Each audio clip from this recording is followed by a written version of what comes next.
session, the party found a few interesting things out. So firstly, they were just, chilling at the orphanage to protect the children when suddenly they were assaulted by worm speaker cultists, which turned out to be some very powerful kobolds. There were 6 of them in total, and they were getting their asses Oh, kicked. hello there, fellow companions.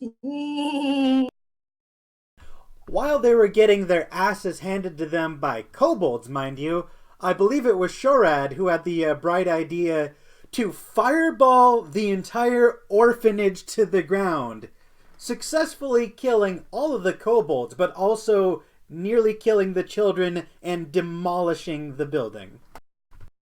Yep. So, Yeah, this is why you have a cleric. You have the cleric on for one session and you burn down an orphanage. The fight was insanely hard, and the only reason it wasn't a damn near a TPK is because they all focused fire on Xavier, which as a druid just has basically an infinite health pool. So he was taking hits from 5 fucking attackers with multi-attack and advantage, and he kept dying and then turning into another animal and then dying. The party would have been wiped without him. Yeah. Or maybe you had Yeah. someone who could, heal? Well, dude. Believe me, it wouldn't have mattered. Believe me, I'm telling you now. Honestly, I think Kobolds with advantage on multi-attack with a good AC wouldn't have. Well, I think it could have made a difference if we had the party, like more party members. It could have made some sort of a difference. More people could have made a difference. But a healer? Cleric, so I can literally duplicate myself and cast spells through it. So, after the orphanage fight, they all got arrested and put on trial for demolishing a fucking orphanage. Thankfully, they hired a lawyer who said, they're with the guild, executing guild members is a bad look, let them just pay for the damages, no children were harmed, everybody just calm down.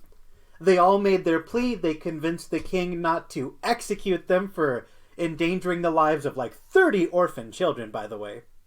And then they immediately got sent on another quest. They went over to Elven Wood, simple mission, any idiot could do it, go deliver gems, collect wood, bring it home. Right, easy, anyone could do it. Something went wrong. Something went wrong, didn't it?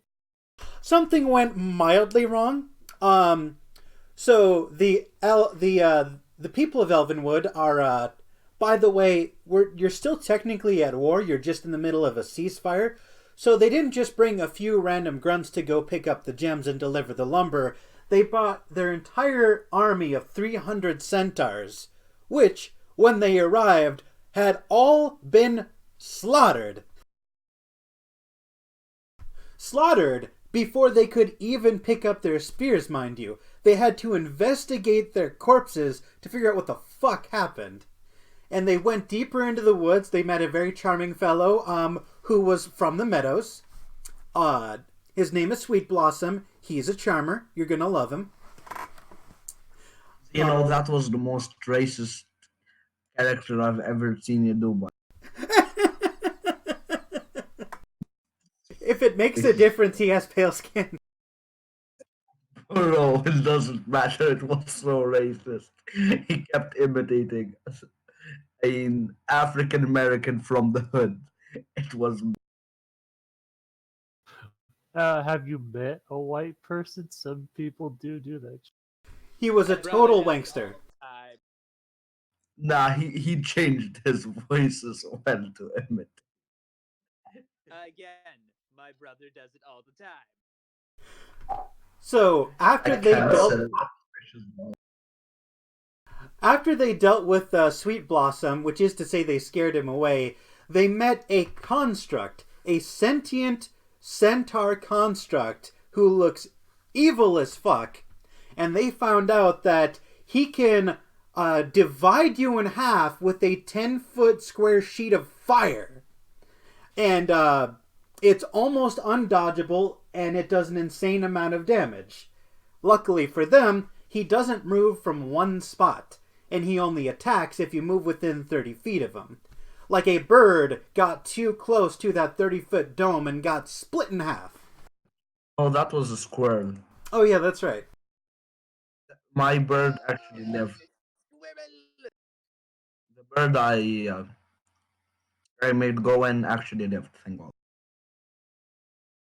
So the party has been investigating this construct. They're still there in the woods.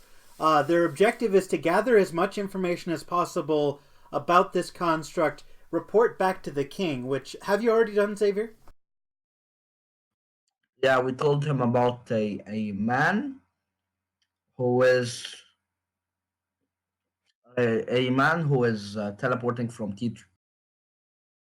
Right, right. They also found this dude hiding amongst the trees, and when they went to go talk to him, he teleported away, presumably within another tree. They were able to deduce that he was using a modified version of Tree Strider. Tree what? Tree Stride allows you to teleport, like it allows you to walk in one tree and come out another, except instead of walking out the tree, he is inside of the tree itself. Oh. It's basically like Portal Gun, except with any tree you can ever think of. On the same plane of existence. So they were able to determine there's high-powered custom magic at work. This person has to be either a druid or a ranger because of the spells that he's using. And there's this unstoppable, unkillable death machine in the middle of the woods that won't fucking move. Also, kind of impossible to even like attempt. So that's your guys' job. Figure out how the fuck you're going to kill, move, or manipulate this construct and get him to fuck off. We just make a big ass hole around the area that he can't move, and when he attempts to go, he just falls in. Problems. Okay, so hold on. It's any if he gets within 30 feet of him, he attacks it, right? In any direction? In every direction. Okay. So he doesn't have to it could be behind him, and if it hits 30 feet behind him, he just turns around and bloom. He doesn't even turn around. He doesn't even make eye contact. You just step within 30 feet and boom, there's a 10-foot square of fire in your midsection. It's a reaction, not an active attack. Yeah, it sounds like we need more information on this fucker.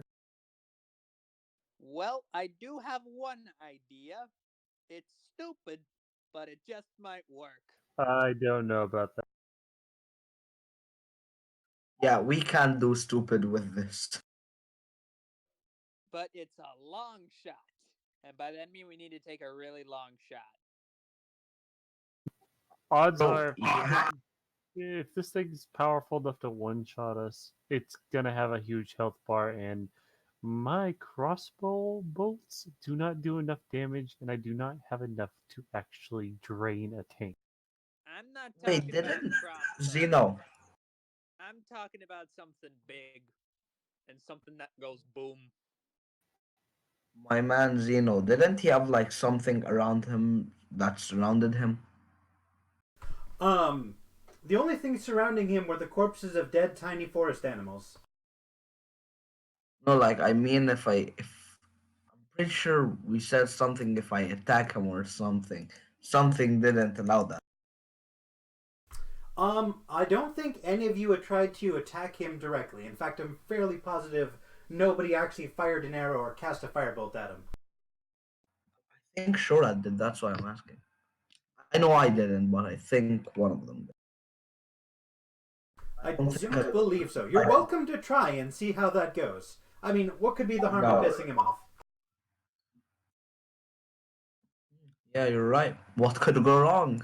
A lot What? could go Here's how wrong. I say someone No, should no. cast like a distance cantrip, just so that way, if it does fire back or do something stupid. No, Did anyone just hear exactly what I said? Bandar, I suggest that you do that, and I'll be protected in the city. Well, I mean, if I had a, I if I suggest could you be, go. if I could be within 10 feet of this asshole, I have an ability that might help. But at the same time, that's if I could get within 10 feet of him. What And do you mean? You don't hear the instructions?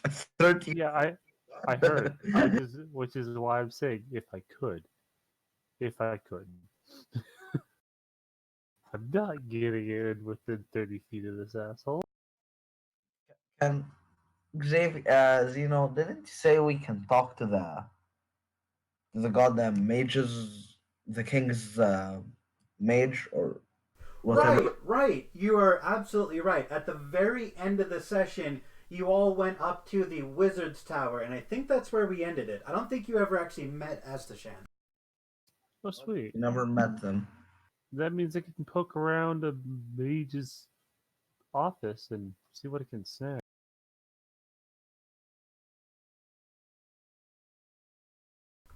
All right. So now that everyone's totally up to speed and understands exactly what's happening, let's hit start on this bad boy. All right. So let me actually find a image of Astashan, and then we will begin. Do do do do do do do do do do do. Stop. All right. So you all walk up to a wizard's tower. It is several stories tall, and on every flight of stairs there is a wooden mannequin that follows you with its faceless head, watching you as you walk past. Each mannequin looks stronger than the last. There's about 5 in total. And as you get finally to the 6th story of the spiraling tower, Astashan walks you into his laboratory. There are most of his stuff is in chests, which are labeled based on what ingredients they contain. But there's a handful of what look like very valuable trinkets scattered about. There's gold trinkets and bone trinkets and ivory trinkets, just kind of scattered decoratively on shelves. And he brings you to his lab. He shows you to a sort of like almost a dining table setup, except obviously not meant for eating. It's far too expensive for that purpose. He sits at the very end and gestures for all of you to sit on the sides of the table near him. Alright, I do not object. I go take a seat. Quick question: have we ever met before? None of you have met Astashan before. You are only meeting him because the king ordered it. Because you talked to him and you told him what was going. Because you told him what was going on. By the way, I believe you were offered a few hundred gold pieces for disclosing information. Let me pull up the exact amount. But I'm just asking, would he know a certain someone?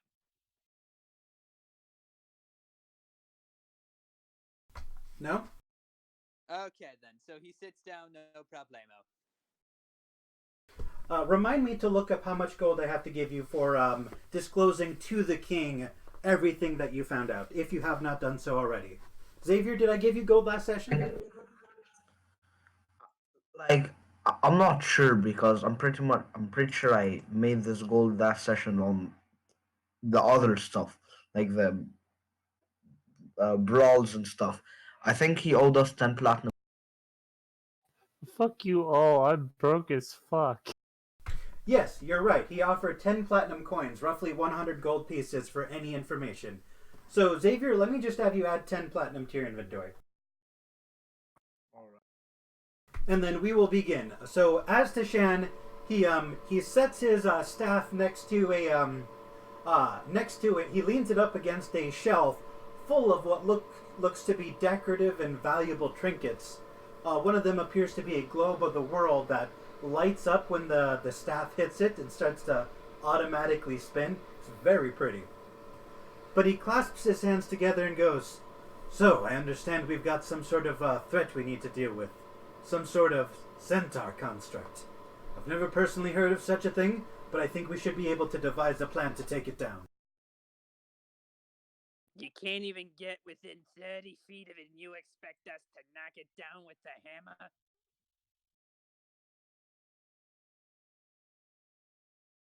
Do we know if it attacks only living things or every object in attack that comes within 30 feet of it?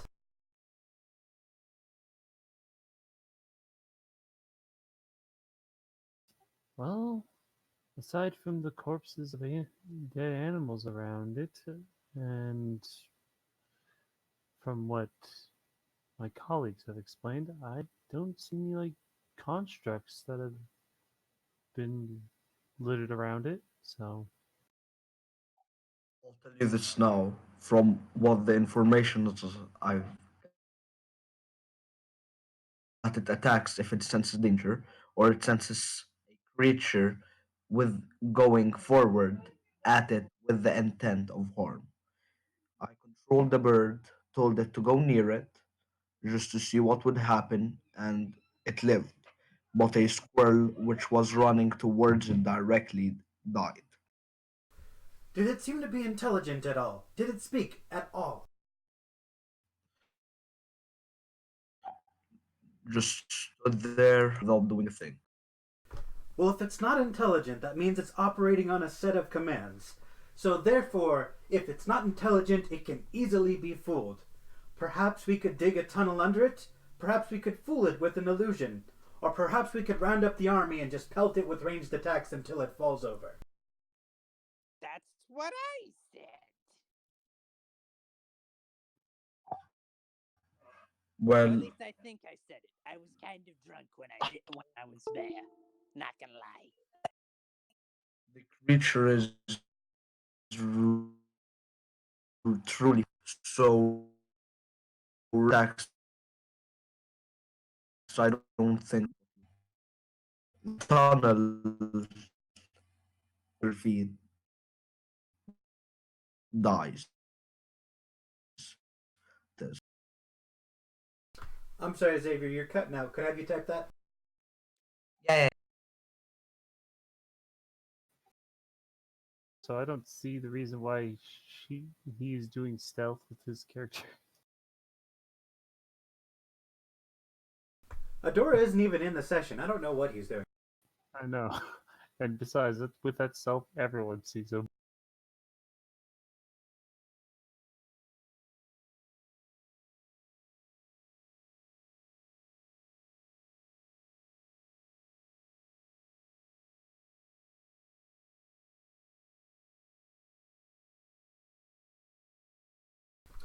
As Tashan looks at, let's see. The tunnel seems to like an idea that might work, but I'm pretty sure if you come 30 feet near it, wherever you will die.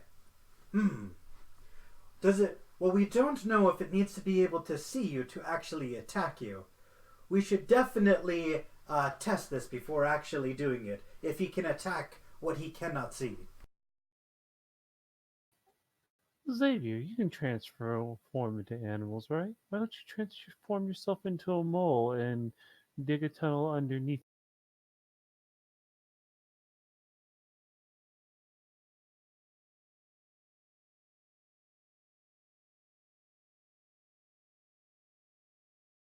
Perhaps one of you has an expendable familiar or tiny construct that can try to sneak up on it. Morgan, Well, technically, I can sort of duplicate myself. Morgan kind of like pokes a head up out of freaking Joseph's bag, and Joseph kind of like just closes the bag, keeping her head in. It's a certain thing because of my god. He he likes having fun, and you know what I mean. And I'm sort of in the belief that if when I can do this, it's sort of like I can have twice the fun or have fun while the other one covers for me. Interesting. Well, I I understand. know how it works. I just sort of do a little prayer, and then there's a copy of me right next to me. Well, I understand that none of you want to risk your lives for theories. You there, dwarf, what is your name? My name? Yes, dwarf, what is your name? My name is. My name is Banda. Why does that name sound familiar?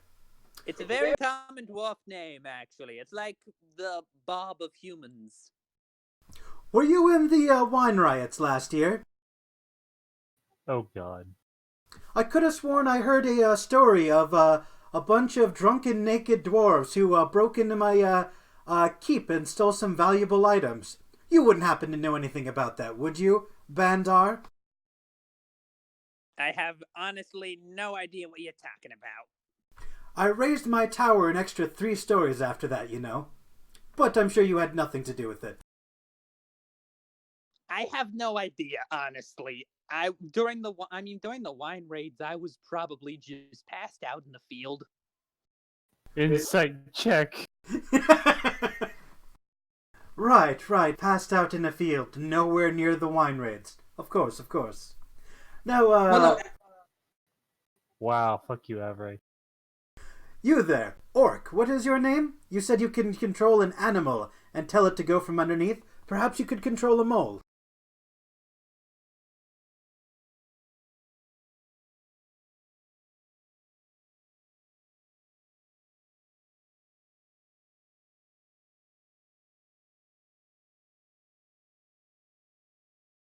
Xavier, it's an interesting orc name, but no matter. It is strange that you're not in Orkwelt. I thought none of you ever left that island. But nonetheless, you shall come in handy. I think we have 2 excellent ideas. I would love to join you, but I cannot leave my tower. I have too many valuable items that need to be guarded, and I have research that needs to be completed. I will give you something to perhaps aid you in your quest. Do all of you have arcane focuses? Wands, staves, and the like? I have like a holy symbol, basically, I guess, I think. I'm not sure. I've honestly kind of just been saying a lot of things that come to my head when I'm drunk, and they just magically shoot out light. I have what I need. I'm good. Thank you. Alright, if you already have the tools that you need, I've been given permission from the king to give you all a reward. Should you, I do genuinely recommend checking in with the king before you leave. He's having a council to determine what to do next. Him and all the barons and jarls will be there. You can leave if you want and take your 500 gold piece prize for dealing with this issue, or it might become irrelevant based on what the jarls and barons and the king himself vote on. It's up to you. You know what? I think would like to attend this. Like, I would like to attend this. So I'd say we go to the king. And I do have one actual quick question for you. Of course, I'm here to help. Among your trinkets, you wouldn't happen to have like a set of thieves' tools lying around, would you? I have every toolkit imaginable, and I'd be happy to give that to someone who might need it. He is going to snap his fingers, and a pouch full of thieves' tools will appear in his hand, which he will hand to you. Anything to help the mission, friend. Thank you kindly. Joseph will take it and put it in his bag, kind of making sure Morgan is like not inside of the main. Yeah, got my thieves' tools back after losing him. Well, I have a handful of wands, staves, and rods, all uncommon, of course. But if you didn't have one, I want everyone to be fully prepared.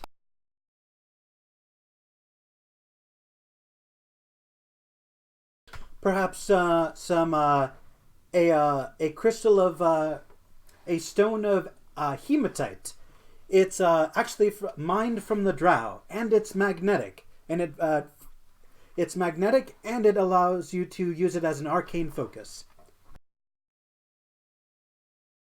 That sounds like it could be useful, actually.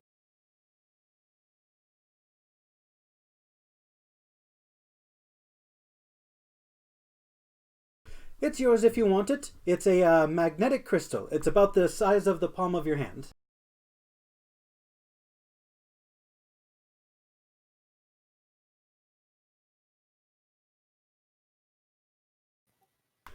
Out of character watch, Shroud shows no gratitude for getting this.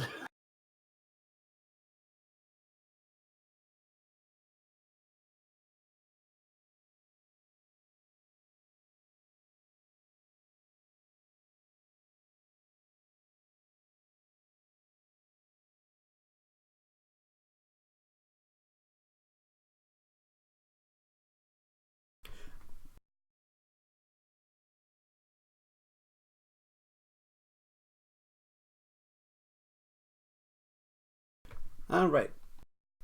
And I have added hematite stone to the as a wondrous item. So Xavier, you can go ahead and add that to your sheet.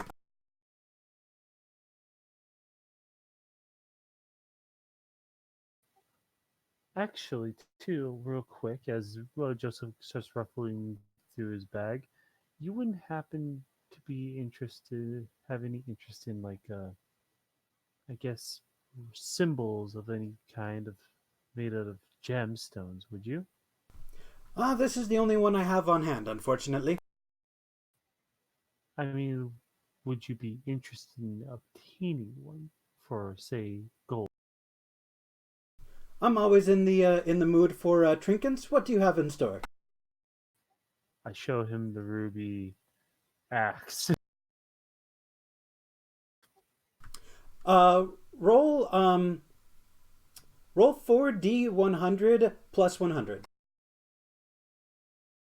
Plus what? You got at that. Roll 4d100 plus 100.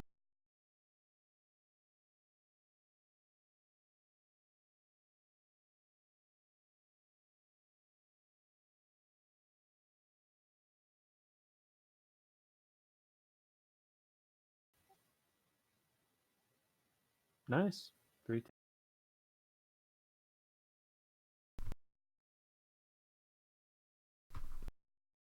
I'll offer you 310 gold pieces for it. That should suffice, actually. And I hand him the ruby symbol. He will take it and examine it, and you'll see his eyes glow, and he goes, I do believe I've made a fine purchase. He's going to snap his fingers, and the ruby item will disappear. Pleasure doing business with you. I'm afraid I won't be attending the meeting. I hate politics personally, but perhaps you'll find something to cut through the monotonous boredom of politics. Good luck, friends. And as are we leaving now? Unless you have anything else to ask Aztashan. All right. Thank you for your time and the advice and the story about the wine raids. I'll definitely ask around with some of my other dwarf friends if they know anything about it for you. Before you go, I just want to remind you, in case you weren't aware, if you do end up in trouble, it's best to have someone in the back lines who can run away. There's a cleric in the guild hall that can revivify you if you fall. I'm a cleric. But can you revivify? If I have the gold, yeah. Understood. Out of character, you're not getting my 300 gold. Well, then I'll steal it from you just so I can bring you back. How you like them apples?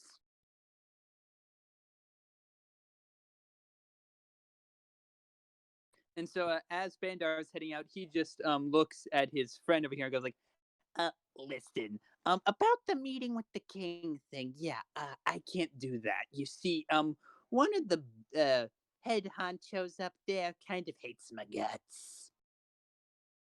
Aha. Sometimes it's better to be a fly on the wall. Yeah, but he knows me personally. I've kind of, how should I say, had his face be the first one I wake up drunk on countless occasions.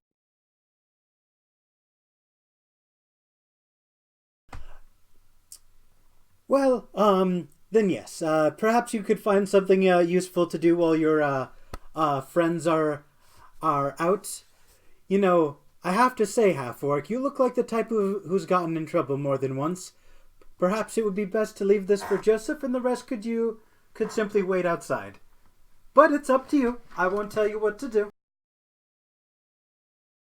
Wait. Okay, I'm reading some shit here. So we got a fucking Bandar who's apparently got on the bad side of a fucking noble, and apparently Xavier's saying, "I forgot about the bear who I slept with his." um, are you If shitting you me? want me to go in there, I can, but it's going to be awkward.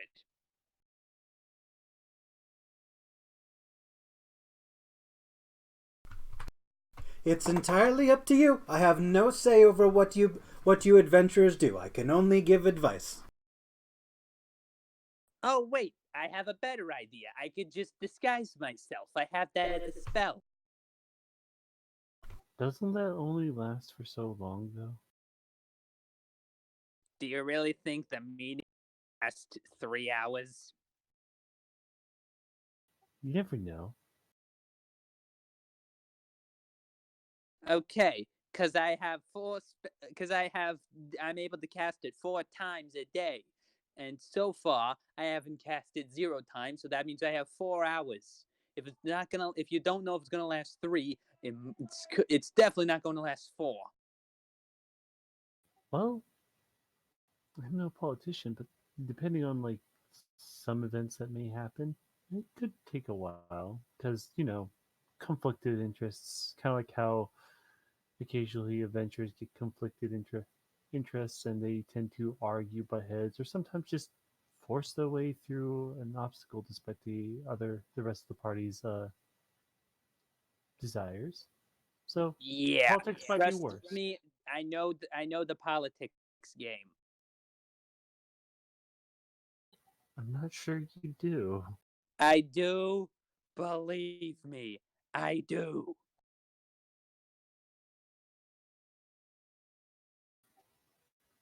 All right. Well, with that said, I'm probably gonna take this to Pinnacle. I'm gonna go find some nice, fashionable clothes to be presentable to this freaking meeting. So while the rest of you have to get dressed and comb your hair the old-fashioned way, you see Xavier simply hold still in a magical golden construct in the shape of a spider, just crawls around him, fixing his hair, plucking his eyebrows, straightening his collar, and he looks phenomenal in about 1 minute. The fuck? Meanwhile, I just do some hand gestures to myself and I cast Disguise Self. All right. With disguise self, you're able to make yourself look respectable for once. A nice change of pace. I don't make myself look like me. I make myself look like a much taller. I make myself look like me, but like an extra 2 feet taller, so I look more human than dwarf. Not a bad idea. All right. So when is the meeting? Because if we have time, I'm gonna wanna again find some clothes to look myself presentable with the gold I have, and spend an hour to change Horkin's form into a snake. That way she can hide in my clothes. That way I can have her as an extra set of eyes. All right. You have an hour to get ready. Perfect. If you have an hour to get ready, can I wait to cast that spell at the back half of the hour just so that way I don't waste the spell slot? Of course. Thank you very much. Alright. Anything else you'd like to do before you enter? Uh, just buy clothes and change familiar.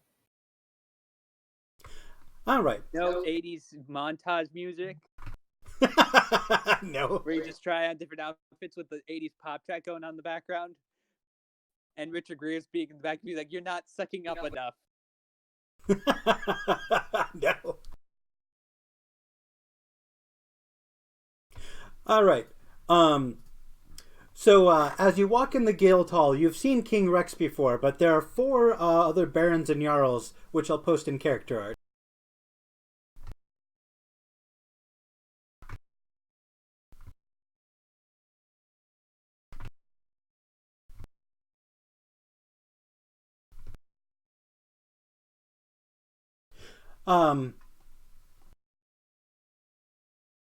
Very nice, Xavier. And it's fucking DeVito. Vandar, you instantly recognize your father just cradling this massive ham the size of his head. Xavier, you immediately recognize the Baron with with the wife of which you slept with. Just cradling that ham. But no, wait, Wait, what? no. They didn't know that. Okay, so Bandar sees the ham and goes, "That is a fine-looking ham, sir." It is a good ham. It's the best ham, and my son can have none of it. That dirty, rotten, worthless Bandar better not be anywhere near here. I'll slap him if I see him. Utter disgrace.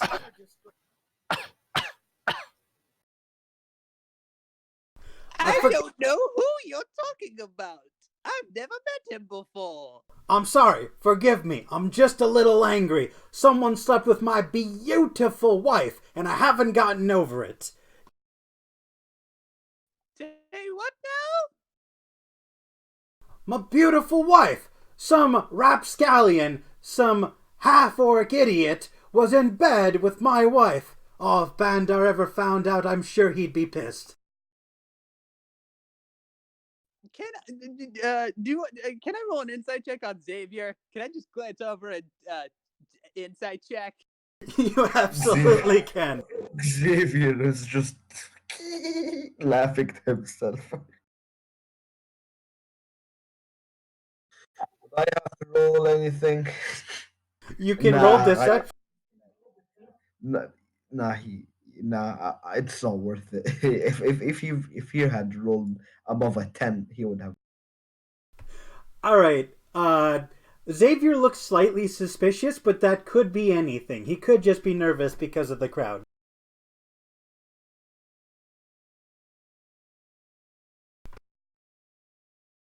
Well, I don't know Banda, but maybe if you told him, he'd, maybe help you look for the orc-looking fella. Oh my god. Why did I come with these two? What are the fucking people done? Seriously, holy shit.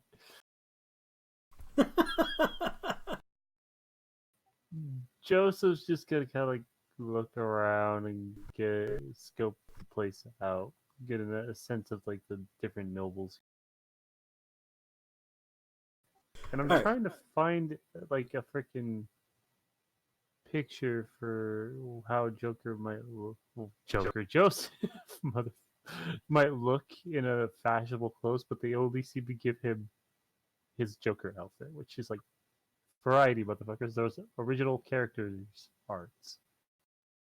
Yeah, like trying to. I wrote like orc and suit, and it's just orcs wearing plates of armor. They don't know formal.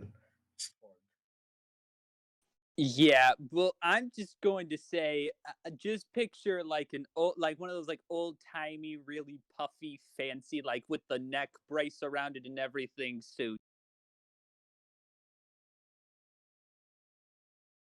But on a human, of course, since he's making himself look like a human and not a dwarf.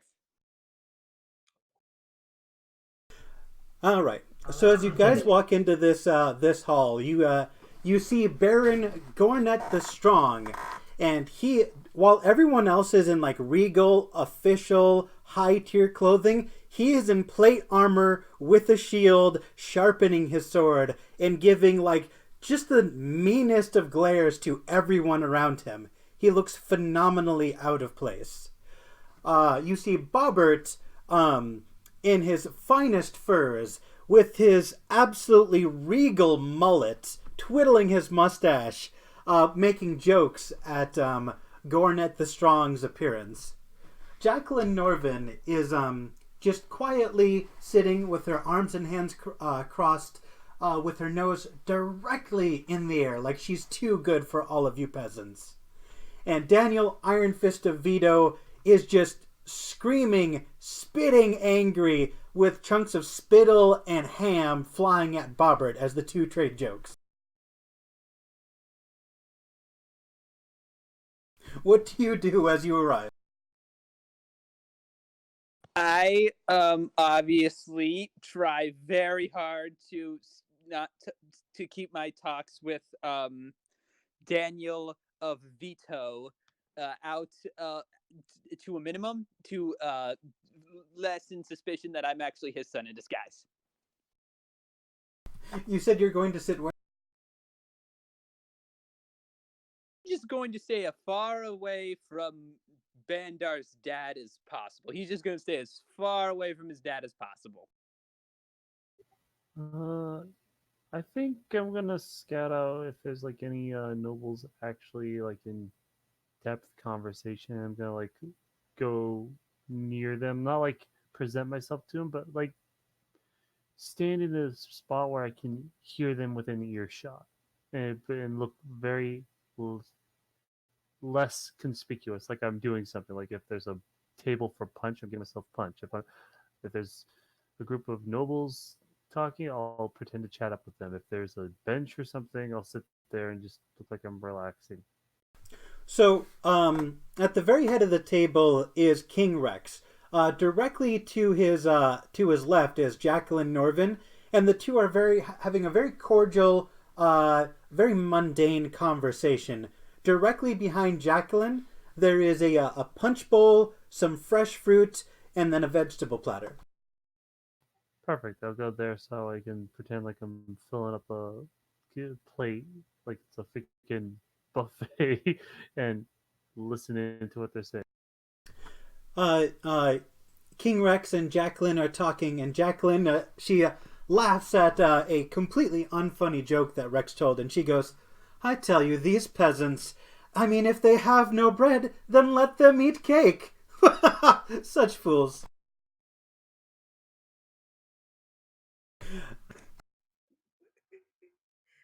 I appreciate that history. I thought you would. Xavier, as you walk over to Gornet the Strong and sit next to him, you see he's about 3 seats away from the rest of the barons and jarls.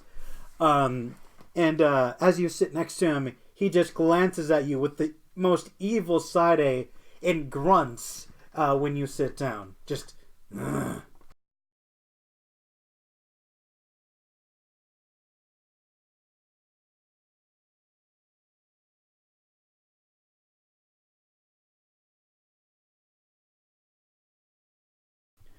You there, orc. You look stronger than anyone else who's here.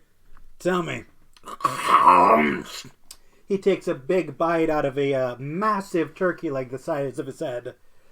So I heard the Jarl got it taken away. Total scumbag. I knew it from the moment I saw him. What do you think?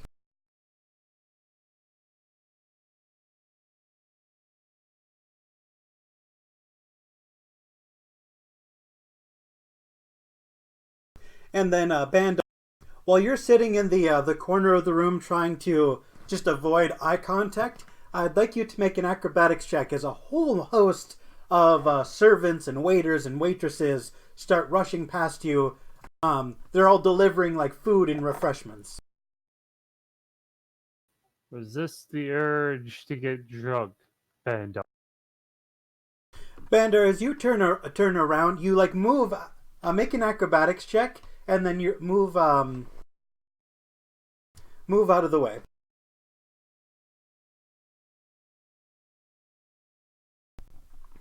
Acrobatics, correct?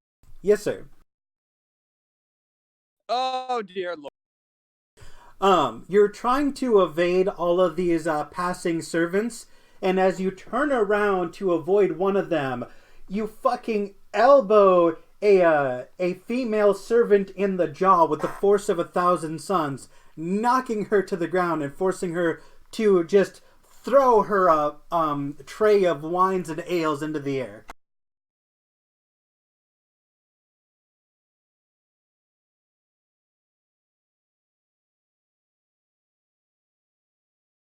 I meant to do that.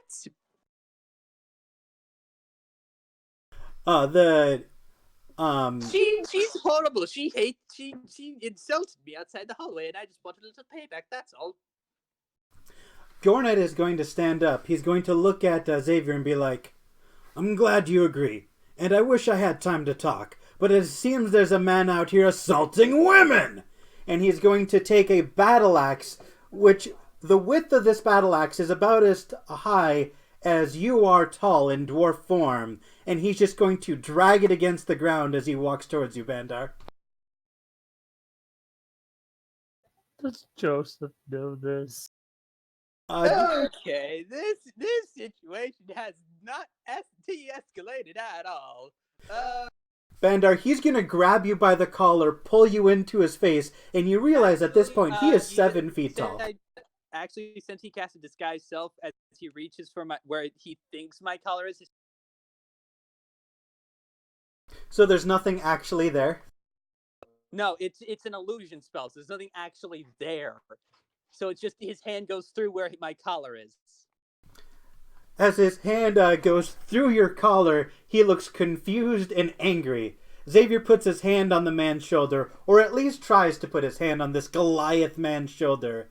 And he goes, "Look, it wouldn't be good if you kill him here, Gornet." And he goes, he like waves his hand through your face. And I don't care, Joseph. 10 gold. He waves his hand through the illusion, going, "This one is tricksy. You're right. Perhaps it would be better if we don't fight." He's going to, with one hand, sheath his battle axe behind his back and walk back to his seat. I take a big old sigh of relief. Joseph does as well, going, "God, these people are going to get me killed one of these days."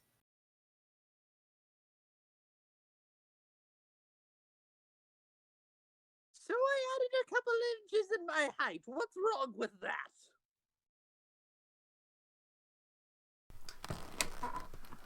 I hate magic. It's for cowards and tricksters, and I hate the lot of them.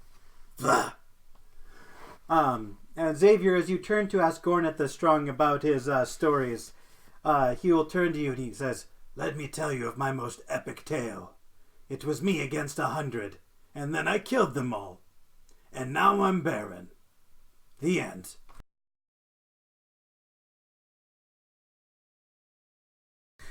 And you get the feeling that's going to be about the length of any story he tells. Wait, so that also makes me bring up a question, because I wanted to look into that quest on the bulletin at the tavern about become a baron, and I'm assuming now that's already been taken, being as this guy just gave us a short story on how he just became a baron. Are you asking me or asking him? Asking you, like, out of character. As far as you are aware, the quest has not been taken. Okay. I'm gonna have to check that later. So now, seeing as this just happened, Bandar is just going to be just keeping his distance from everyone slightly, just being a little standoffish as he tries very hard to as with the magic he has to pretend to like sip from his actual mouth, but he's actually just like leaning it back and like water falling into his real mouth. Make a sleight of hand check. That's amazing. I'll give you an advantage because handling alcohol is damn near your profession, but you're still going to have to make a check to pull that shit off.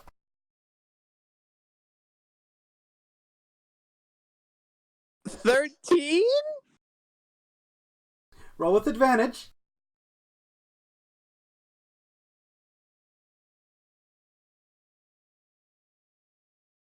Ooh. 14. All right. You put the wine to your fake lips and pour it back, and you get a little trickling down your cheeks, but you get 99% of the alcohol directly down your gullet. I internally celebrate. Xavier Gornet is going to turn to you and go, "Well, I have to become initiated as a new Baron. The previous Baron, Garrett Sunderland, was exiled. He's from the southern Rex City barony. Someone went through the trouble of expelling him. Apparently he was letting his people starve, and apparently that's a bad thing. There's a famine going on, but I guess you can depose someone over that."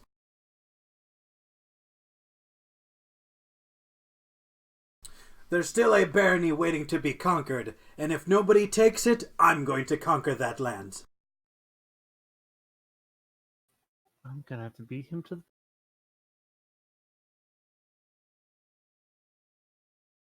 "Everyone is starving, and there's not much we can do about it."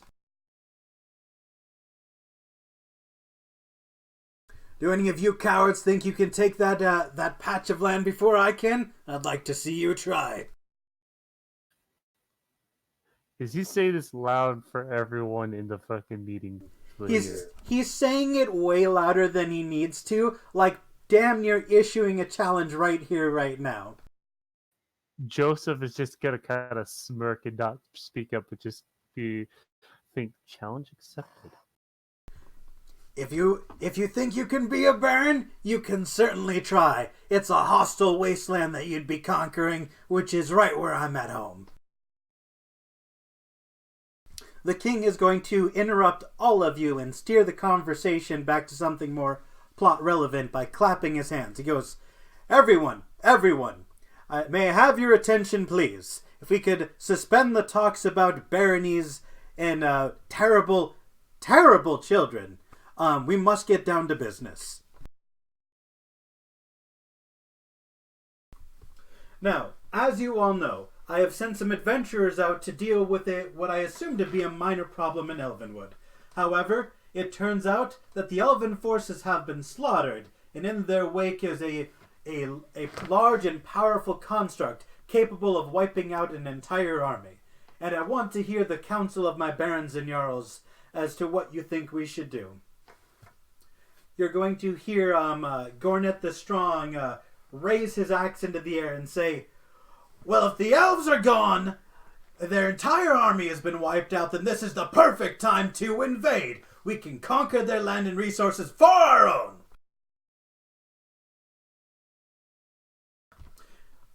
Danielle Vito is going to take guzzle an entire, 1-quart tankard of ale and go, "Hey, let them have it. Who cares? Look, this is a perfect opportunity for peace.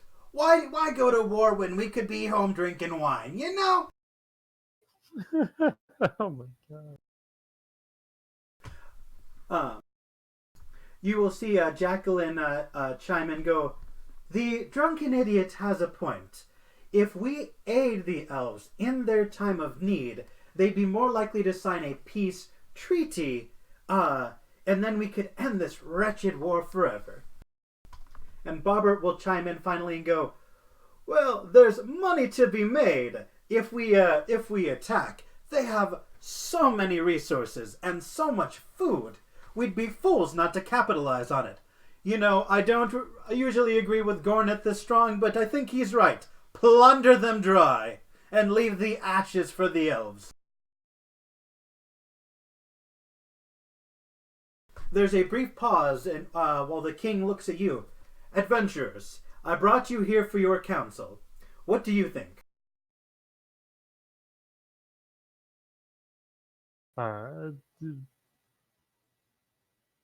Joseph's gonna chime in, going, "Well,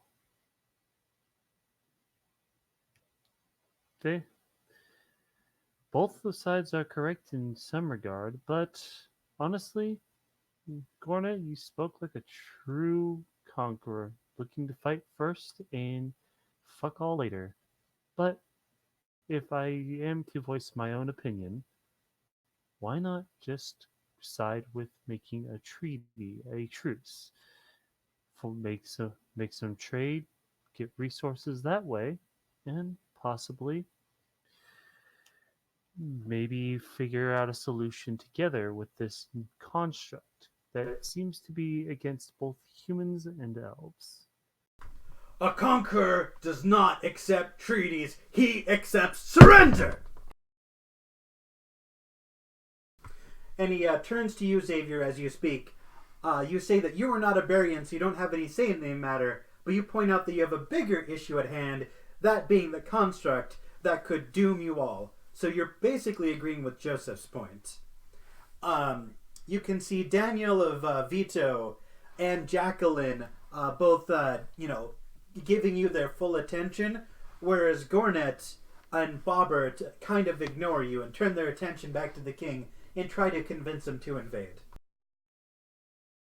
Personally, I say, I honestly kind of agree with the side of peace, because sooner or later, because here's the thing: the elves, they may be in a tricky spot now, but say if we invade now, and then this war continues, then what if they start sick? What if they find a way to move the construct and put it over here? Then we're in the tough position, and then we have to deal with it. So I suggest we make buddies with them now, and we can actually ask, hey, can we have some of the food and resources? We're in a little bit of a famine, and that way everything's hunky-dory. Hey, look at this voice of reason over here. Man, I wish I had a son as smart as you.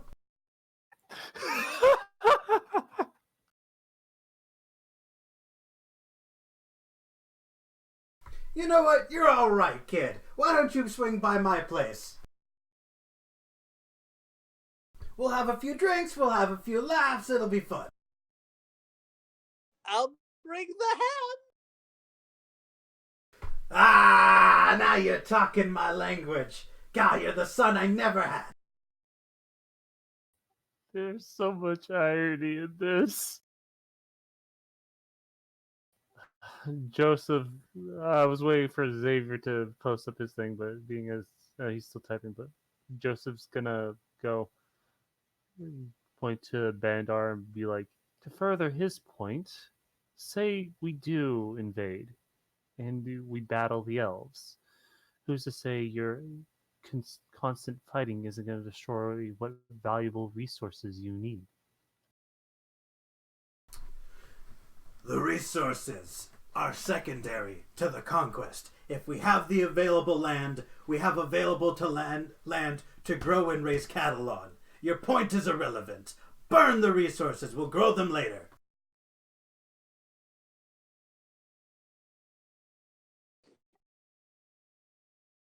That is dumb. Agreed. What did you say to me, dwarf? I'm not a dwarf, I'm a human. Well, you talk a hell of a lot like a dwarf. And you know what? Why don't you take that shit back to the Pickbreaker mines, you goddamned coward?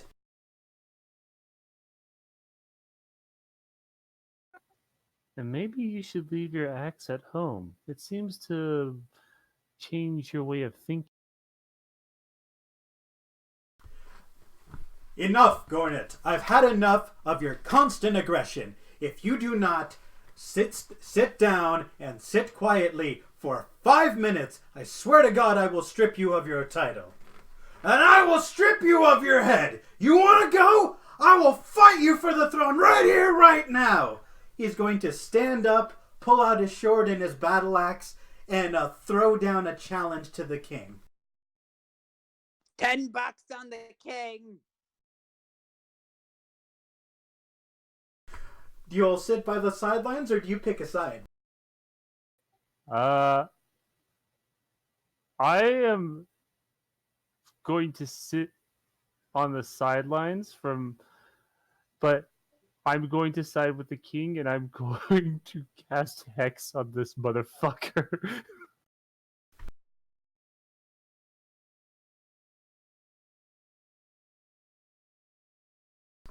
All right. The king will stand up and draw his sword. Gornet will stand up and draw his battle axe. Bandar, Xavier, anything you want to do? We lost Xavier. I don't know what happened. I would like to. Okay. So can I? So I would like. I'm just going to throw my hand up in the air. And go. I got 10 on the king. Anyone want to bet on that? Your dad will throw down a 20. Now I like this kid. He's a gambling man. Hell yeah! I bet the king will win. No one can topple King Rex. He's the best. Not gonna lie, Bandar's trying very hard not to cry right now. God damn it. What do you say, old boy? Raise the bets to 20 gold pieces. You know you want to. Let's do it. So, as no one intervenes to stop this fight, the servants are not equipped with weapons, and the guards are patrolling outside. So the king and Gornet are going to get into a fight. One moment. If I need to, I'll jump in to try to assist so that way the king doesn't die. But if anything, I am casting Hex on Gornet to give the king more fighting chance.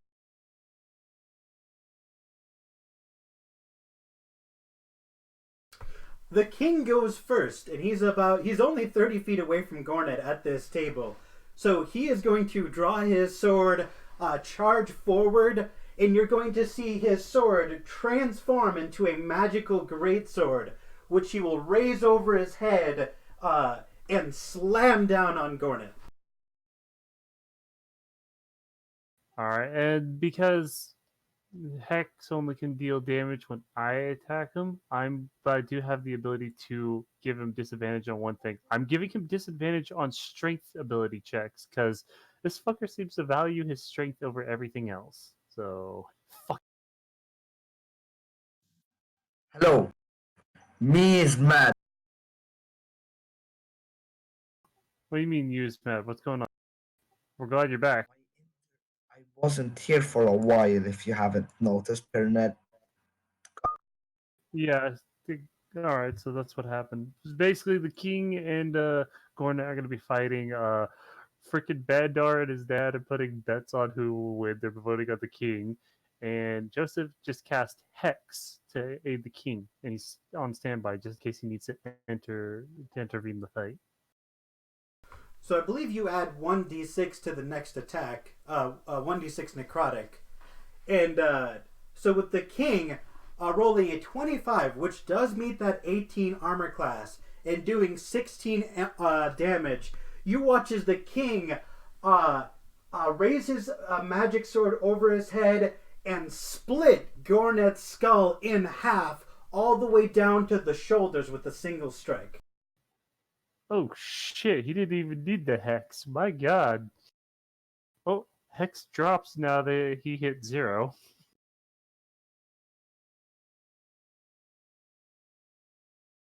The king is going to roll his shoulders, look at all of you. Is there anyone else here who wants to contest my authority? Joseph's just gonna be wide-eyed, kind of like take a sip of punch, just like having shifty eyes in the whole room. Servants, take out this trash. It is beneath me. God damn. Oh, for future reference, the Hex only gives me extra necrotic damage for when I attack. Other than that, for other things it does, it can provide disadvantage on ability checks, which is Go why I ahead. said go first. Garnet had 13 HP. Oh yeah, so he's fucked either way. So, Xavier, Bandar, and Joseph, you watch as the king splits Gornet the Strong's head in half. Just, top of the forehead all the way down to the shoulders. And you see the servants come by and drag the bloody corpse away with another servant behind with a mop, mopping up the mess.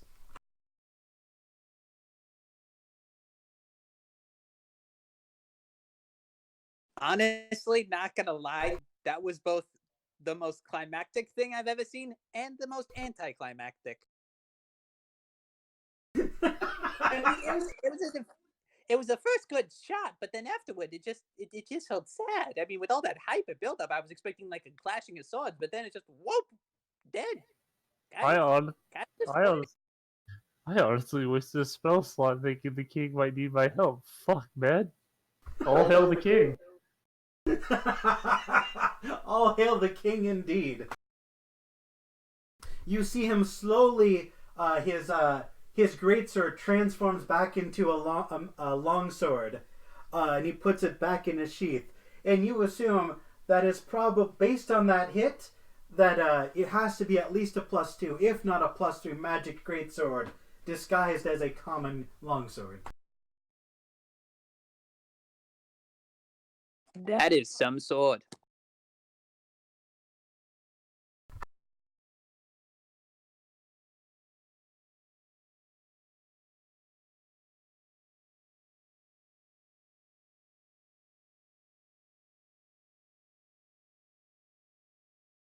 Sorry, I thought you guys were going to say something.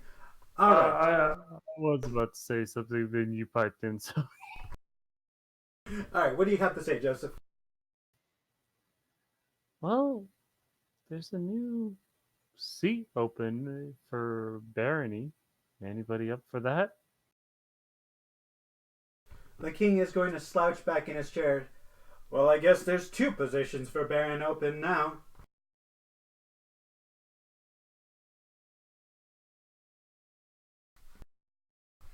So, back to business. How do we deal with this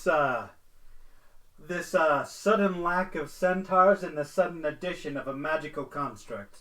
Now that Gornet is out of the picture, tell me, have any of you changed your opinions, Bobbert? None whatsoever. I still believe brokering a truce and a treaty might actually be more beneficial to in the long run than actually invading the Elven territory.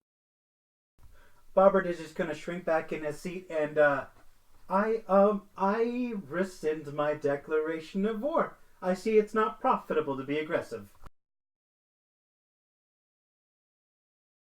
That and you're afraid your head's gonna end up like his.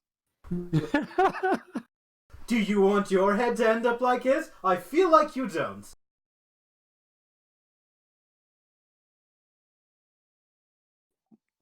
Fair point, but still, I mean, if your honor is just like that, then what's the you're just the. You know what? Never mind. Never mind. You know. Continue, Your Highness. Adventurers, you have the full support of my army should you need it, specifically for this encounter. You're the problem solvers of this group. It is your duty to solve my problems for me. That's what you're paid for. So, I want to hear solutions. And I want to hear them now! Fucking Christ of Almighty! Oh, Well, there is one chance that we have of possibly getting rid of the centaur. You see, we know it only so far from what we've seen it attack squirrels and some birds, but we have not seen it something that could possibly, cover it to make it not do anything, but we don't know exactly. Well, if it attacks any living thing that walks up in its radius, then I can summon an army. I'll borrow Gornet's. He's not using it. And we can fire so many arrows that it blots out the sun. But what if it moves closer to the army? That is the question. Have you guys seen it move at all?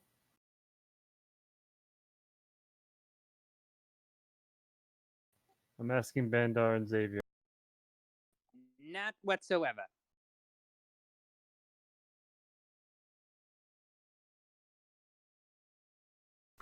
Xavier, you do remember when you encountered it that you did find 300 corpses. Oh, he's gone. His internet connection's terrible today, apparently. We just lost him again. Xavier will inform the party that he did find the corpses of 300 centaurs that were clearly killed by one of his attacks. So, obviously he moved from position to position at some point. Otherwise he wouldn't have been able to kill those centaurs. Alright. So, after he has informed that, Joseph's gonna be like, so, it sounds like eventually it will reach your archer.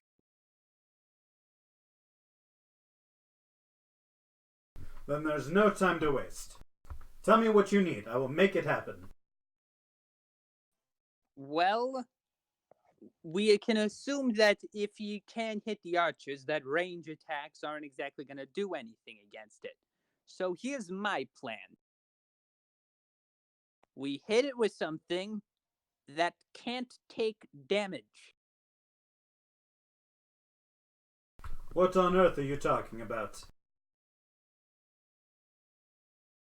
Well, you see, it is one of my techniques where I can create a duplicate of myself that I can cast spells through. Interesting. And can this duplicate be destroyed in any way?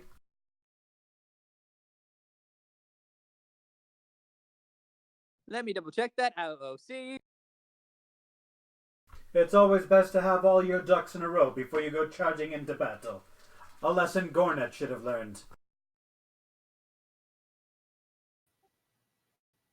And honestly, if I may speak up, I do have a few tricks up my sleeve as well, Your Highness. As I'm not gonna fire it, but I kind of conjure some energy of Eldritch Blast, just kind of showing it off and then dissipating it real quick. Going, I can get up to at least 120 feet with 2 blasts, and it doesn't cost me much in the way of magic to be able to use this.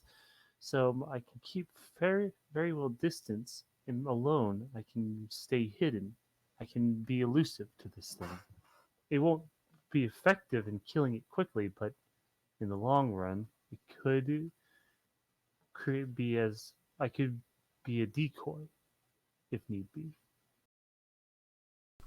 An excellent idea. But if you're going to be a decoy hitting it from afar, and we know that it can move, then we need something to make it stop moving. So I think there's a merit to this duplicate. I think perhaps if you used it in tandem, you'd be able to accomplish quite a bit. I'll tell you what. Moving an entire army is extremely taxing on my finances, and it leaves me vulnerable. If you can handle the problem on your own without the use of an army, I'll give you 1,000 gold pieces. But if you need my army, it is yours, but your reward will only be 500. A half reward. Joseph will kind of like chime in, going, can I alter that agreement a bit? Say instead of just gold, we do have some homeless orphans. Maybe one of the Barren estates could be a new orphanage for the time being before the new one's rebuilt. If it means accelerating the process, I will gladly house the orphans in my keep. But are we still getting paid? Yes. Yes, it does.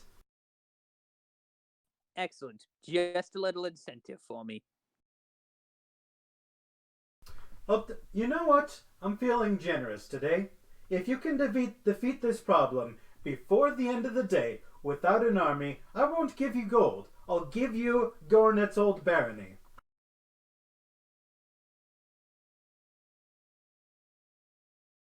To all of us, or just one? That is up to you. I'm giving it to the group. I understand that you burned down the orphanage in the first place, but you're rather amiable people. I hereby dub you all the Amiable Arsonists, and I will write the deed to the barony to that name. God damn it!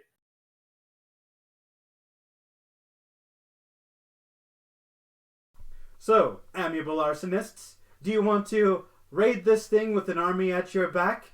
Get raid it alone with a for a larger prize, or do you want to end this as quickly as possible alone and potentially become your own baron?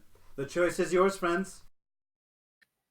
I'm up for the challenge fitting this up as quickly as possible alone. How about you, Bandar Xavier? I mean, if it's a group baronhood, so we'd actually have to like pick who's actually the baron. But we get our own place, we get our own steam establishment. Certain things can be overlooked by certain people. I might have a few ideas on about that, so we'll discuss it with the whole group when we get the chance. Xavier, what do you think about your three options? But sure. You can attack the centaur construct with an army and get a 500 gold piece reward. You can attack it alone for a 1,000 gold piece reward. Or if you defeat it by the end of the day and you forfeit your 1,000 gold piece reward, you can, instead of getting a gold reward, become your own baron. Oh, who becomes Baron? Right now we get the Baron's estate, the Gornet's estate, but it's basically the whole group is getting it, and I suggest we should decide as a group who will be like the Baron itself, but essentially we're getting a base of operations, we're getting a home, and if anything, Joseph might think of housing the orphans there, being as it's partially this group's fault they don't have a home. I agree with Joseph. Joseph's idea is good. It's beneficial for all of us and for the children. All right, with 3 out of 3 votes for the barony, the King Rex is going to pull out the deed, and he is going to cross out Gornet's name with an ink and quill and say, "I await your return. I shall sign this document by the end of the day, or not at all." We'll see it done. As Joseph puts down his plate of food and glass of punch and starts walking out. All right, is there anything you guys want to go grab or ask for or get ready before you set out back to Elvenwood?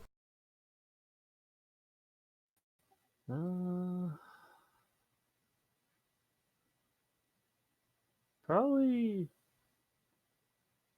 I want to stock up on some fucking potions. Make sure we're not gonna die so easily, and that way we're not like forcing our healer to kind of go through all his spells. Mm-hmm.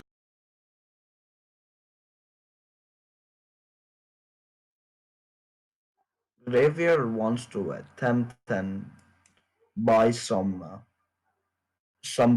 poison that needs to be inhaled for it to be toxic. I forgot which one it is, but he wants to buy some. Would that be for later? Because I don't know if poison would work on a construct, at least as to my understanding with this construct. Yeah. Well, the thing is, I'm not sure if it's a construct. That's why I want to buy one. Okay, fair enough. By the way, when we're out of the meeting, Bandar would just like to glare over at Xavier and be like, "Did you actually sleep with that guy's wife?" In game, they do not know that the Bandars are related. You genuinely do not know that you are. Yeah. Xavier's gonna be like, Well, night went rapidly, but I did sleep. I was in her bed. So By the way, to answer your previous question, the only inhaled poison that I could find is burnt other fumes, but those are 500 gold pieces. nope. Alrighty. So, so did you know, do it with her? From what I understand, from my understanding, if you wake up naked next to a lady, then you probably did. I pat him on the back and cast inflict wounds. What a waste of spell slot for that right now, dude. Would you do it if you found out a friend of yours slept with your mom? Probably, yeah. That's what you get for sleeping with my mother. Do I have to roll anything? Ooh. I do. Alright. Roll Uh, for yeah, I don't think this will be fucking cheap, but Zeno, it doesn't say on here the cost of it, but I found in, I guess, what's the rarity of this? Very rare. A potion of speed. Does that break your AC? it's my AC.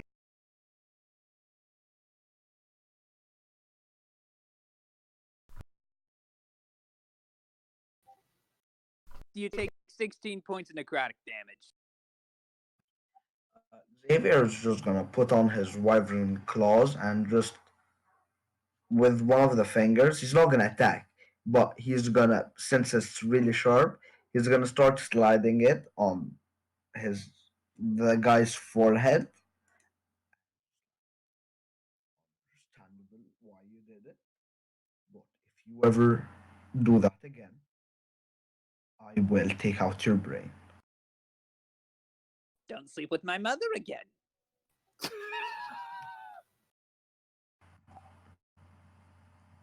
We'll try. Also, by the way, I'm actually super loaded. You actually found out that my dad's actually a baron. I'm actually, yeah. Yeah. Bro, your dad is Danny DeVito, bro. Daniel of Veto. Danny DeVito. Daniel Iron Fist of Veto. Danny DeVito. By the way, I just have to say this: his wife is retarded. Why would she sleep with me if she has Danny DeVito? Danny DeVito's like the man. Ah, Maybe she read a book of called Tusk Love and wanted to have a little orcish relationship. Are you saying that my mom is Jester?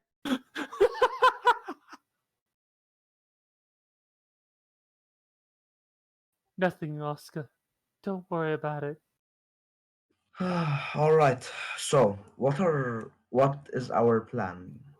What Uh, are our Well, I think we should figure out the whole, because I can send my duplicate out there for a minute and cast a spell through it. Maybe do some damage through.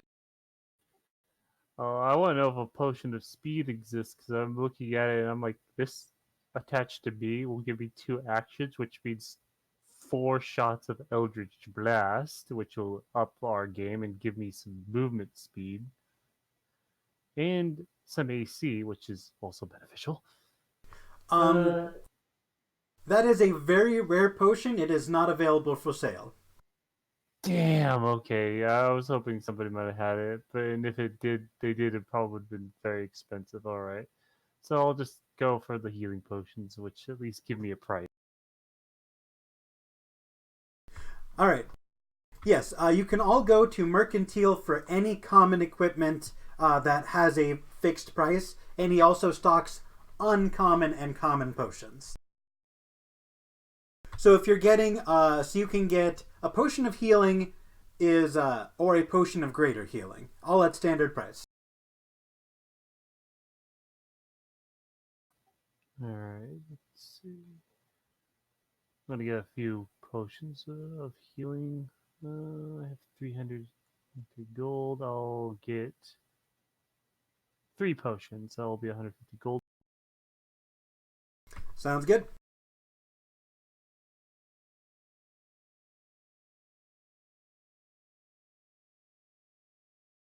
And I'm gonna look for some studded leather armor.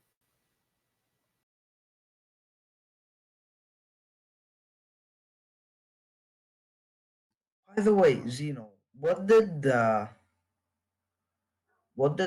thing that he did look like? What was the attack?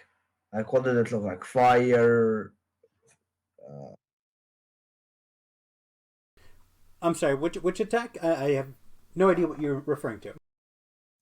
like the attack that the Senator kept doing. What was? So it's a unique spell that you've never seen before in your life. Anything that stepped within 30 feet as a reaction had a 10-foot long, 5-foot wide sheet of pure fire appear within them. You were given an opportunity to jump away before the sheet formed to reduce the damage, but you've never seen anything succeed on the check, and even what did succeed still died.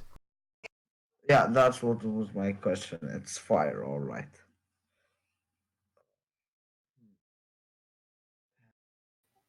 Zeno, I do have one question, which actually something might be beneficial for my character. I've found cast off studded leather, which is basically has the same armor class as regular studded leather, but you can doff this armor as an action.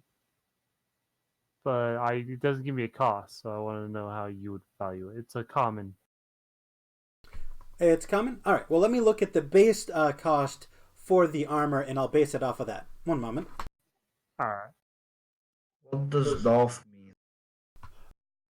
To don armor means to put it on. To doth armor means to take it off. All right. Doth is off. So You you said- just can take it off. All right. Yeah, so if I ever need to disguise myself or anything, just like chuck that aside. It's cast off armor for which set of armor? Studded leather.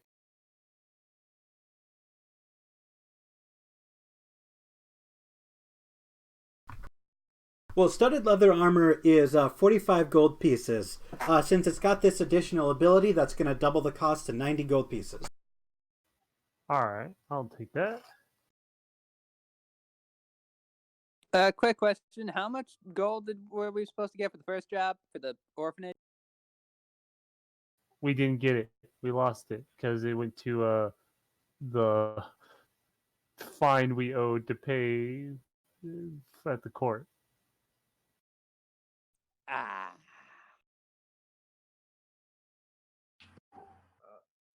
Xavier is gonna start looking for like a mole he can befriend to see if their underground theory might You're going to look for a what that you can befriend? a mole. Make a survival check to track down a mole in the woods. I'm also going to sell my regular leather armor, which is 10 gold I get back. Yeah. quick question: is there a Church of Dionysus in Rex City? Yeah, it's in the Iron Fist barony. Of course it is. When you're selling an item, you get half of its value back. Okay, so I get 5 gold instead of. Correct. A merchant would go out of business if they gave you a sticker price for everything you sold. Alright. Xavier, with a 21 survival check, not only do you find a single mole, you find an entire nest of them huddled underground. There's a 6-inch diameter hole, large enough for you to put your arm through, but not large enough for you yourself to go through, and it's about 5 feet deep. Xavier is gonna attempt and like get one of them, like to what's it called? Make it, pet it, uh, tame it, tame it. I'm gonna attempt to tame it. That's the Alright, I'd like you to roll animal handling. Do you have any spells that can assist you with this? yeah, but I don't want to waste a spell. I will tell you this outright. You cannot permanently tame a creature with an animal handling check. You can only make it temporarily friendly. You have to use a spell to make it permanent. Alright, I'll use animal friendship. All right, one moment.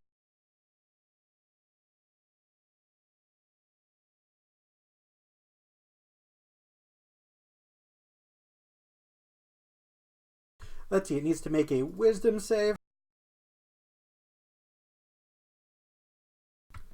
20. Succeeds. Mhm. Uh, well, a question. Didn't I already tame it? It is temporarily friendly to you. Alright. So I can attempt an animal friendship again. Wait, what? No, I would do beast bond. Since, yeah, you said it's friendly to me, I can do beast bond. Yes, you touch a creature that is friendly to you. It is at the moment friendly to you. Hmm. But do I do it now or later? Where are we right now? Are we in Rex City? Your friends are in Rex City. You're at the border of Elven Wood because that's where the forest is. So you left your friends Alright. quite a ways behind. Alright, great. Then I beast bond and gonna attempt and go for my see how it goes. All right, well, Beast Spawn lasts for 10 minutes. Yeah, since I'm at the border, shouldn't that mean I'm close to You're what now? since I'm at the border doesn't mean that I'm close I can The border is several miles away from Rex City. A lot longer well, than 10 minutes. alright, then I I'm just after a while I cast it. Like when I'm almost there I cast. All right, it's 20 miles away. By then, the animal handling check wears off and it runs away. You do not get a permanent companion this way. I said I was gonna cast Beast Bond. That establishes a telepathic link for 10 minutes. It does not make it permanently friendly to you. Read the description. Yeah, unfortunately. Fine, I'll just go back to the hole that I found them in. I'm gonna attempt and get another one with an animal friendship. God damn. I'm very persistent.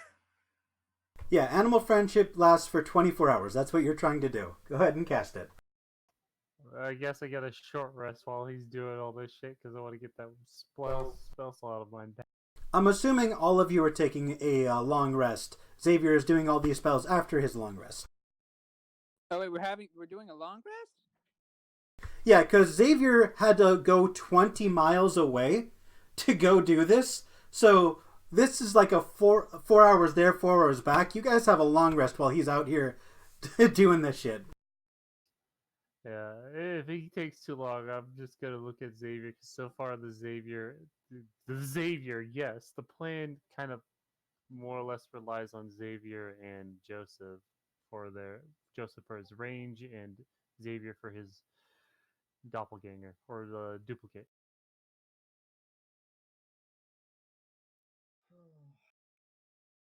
We haven't figured not Xavier, Bandar. What am I talking about? I don't know what. I think I need another energy drink.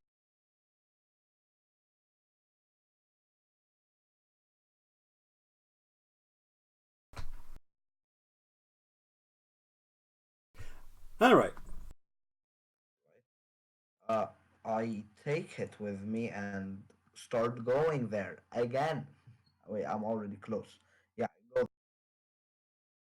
All right. So you have this creature for 24 hours. It's a 4-hour trip back to camp. So you have 20 hours left on this spell. Your friends are already packed and ready to go. Unless Joseph, what were you doing during that 8-hour stretch? If anything, I was changing Morgan into a sprite so that way I can have her have air advantage. That way she can keep an eye out from above and kind of like give me directions. Like if I'm like shooting blind within my 120 feet, in case I have to shoot through bushes or trees, I have some idea of where I'm aiming, and plus in case something else arises, and she can keep up with us by flying around. All right. I'm gonna run, grab, and make a peanut butter and jelly sandwich. Do you want to fill Shorad in on what happened? Oh yeah, this will be fun. And we have another spellcast. So to fill you in, we are going to go up against Centaur. Before that, though, we went back. We gave our information. We then attended a meeting about how we were going to deal with the situation. Some of the nobles wanted to invade the elves, take possession of their land and their resources, and basically expand their own territories. Others wanted to broker a treaty. Who did we lose? God damn it! The one person that was. Okay, there we are. All right. So some people wanted to broker a truce or a treaty, so that way we didn't have to go to war with the elves and probably have a beneficial advantage against the construct. During this meeting, one of the nobles ended up getting themselves killed because they decided to challenge the king. All hail the king as he fucking cleaved that noble in half.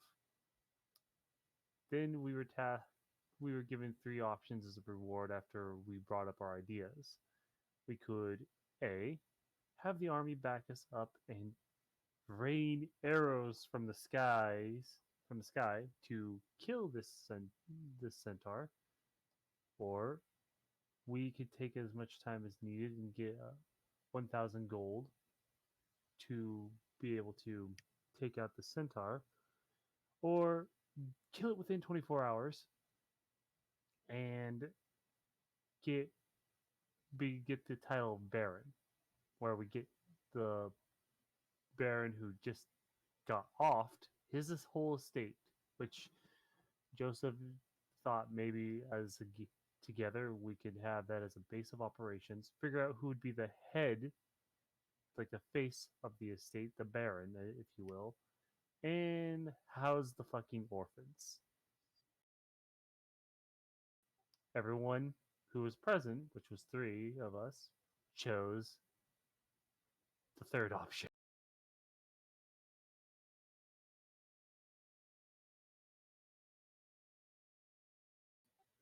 Push the top. Well, we can understand that. What? Well, I can understand that choice. Yeah. And we have a plan with that involves Bandar using his duplicate to go into the range of the centaur and cast various spells doing that and not taking any actual damage from that 30-foot range, while Joseph uses his Eldritch Blast. Yeah, I'll repeat this since I can barely hear any of it. Yeah, you're coming out bad too. I think you have a bad internet connection wherever you're at. I just got off work. Well, what we're planning on doing is having Bandar with his duplicate go into the centaur's range, not able to take damage or be destroyed, and cast various spells on him, like inflict wounds and shit.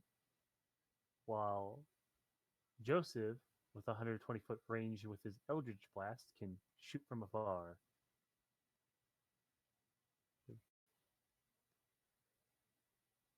And you're here. Now Shorad's involved in this since Firebolt. Yep. So now you're here. We have a range as our to our advantage. I don't know what Xavier can do to aid this, but I'm pretty sure he'll figure out something, so long as he doesn't die. Oh, if push comes to shove, there's always Fireball. Fireball would probably be useful against this thing. Odds are, but we also been named the arsonists. Your title, literally, the king dubbed us that, and I'm like, God, fuck, damn it. Well, I can't call them the amiable arsonist because Shorad's not amiable.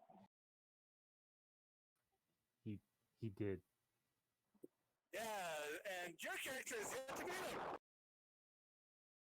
Yeah, has yet to meet him, and it has no idea about the orphans, but I'm assuming that I've been filled in on that detail, which probably Joseph is grumbling because I brought up the idea of housing the orphans with a barren estate. So, Yeah, Sean is going to be asking why. uh, and Joseph's gonna be like, "And who are you?" And if you say your name, oh, so you're the one who burned down the previous orphanage. Well, that will be the answer to. I think was if they didn't, if they took the children out of the place, that wouldn't have happened. Yeah, blame that on Adora. That was on her. I gave her a job to take care of the children, and Which is, your character is going to immediately not like him because he has a because if how he saw it, if the children died, oh well. oh yeah, definitely will not like.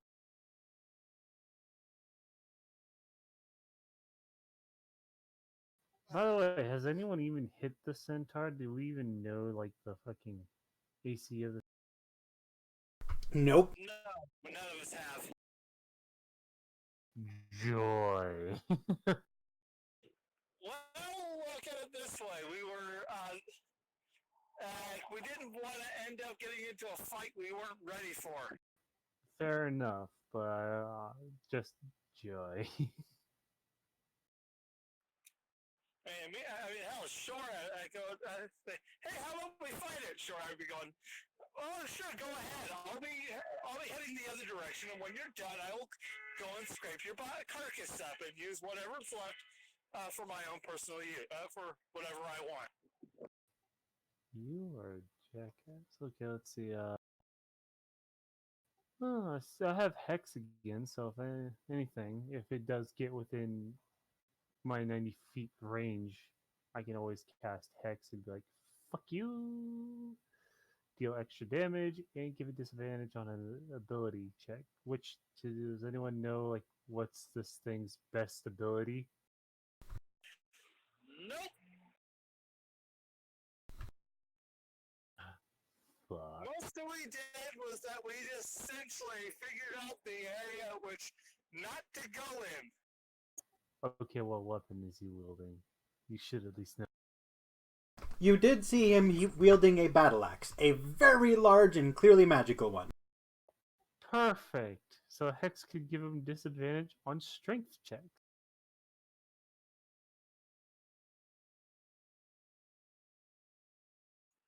For all we know, it could be charisma.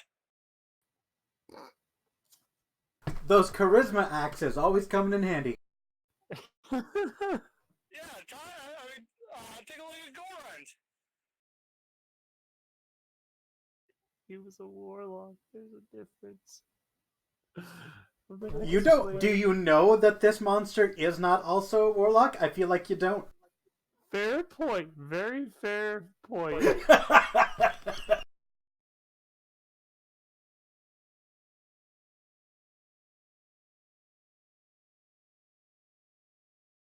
Yeah, I don't think any of you figured out what spell school that spell was.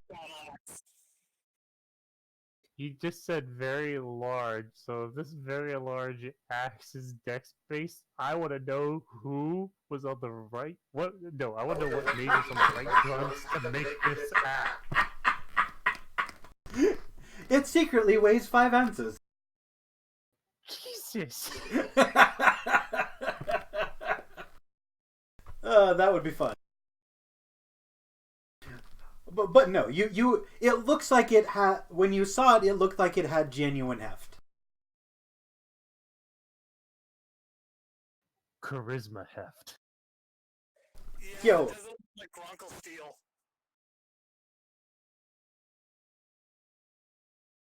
Where did Bandar and Xavier go, by the way?